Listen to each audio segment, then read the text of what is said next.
Ma, salamat ha. Simula pagkabata, ikaw na ang kasakasama. Gumagamot sa sugat ko sa tuwing nadadapa. Unang nagturo kung paano magsulat at magbasa. Minsan nga, napapalo mo pa. Ikaw rin ang unang nagturo sa akin kung paano maging mabuti sa kapwa. Mama, alam kong pagod ka na. Alam ko rin na minsan umiiyak ka dahil sa problema. Pero di mo lang ipinapakita. Alam ko rin na may nararamdaman ka na dahil sa maghapong paggawa at walang pahinga. Ingatan mo naman sarili mo, Mama. Di kasi namin kaya pag may nangyari sa iyong masama. Sana humaba pa buhay mo. Gusto ko kasi makita mo na magtagumpay ako at masuklian naman lahat ng paghihirap mo. Sobrang busy ko.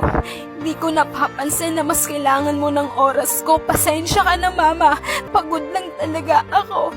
Pero ikaw yung nag-iisang tao na nanatili sa tabi ko. Salamat sa sakripisyo mo. Pangako, pag di mo na kayang pumayo, ako ang magiging paa mo.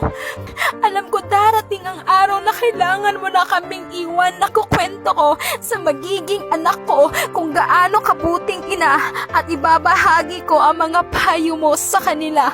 Mama, mahal na mahal kita.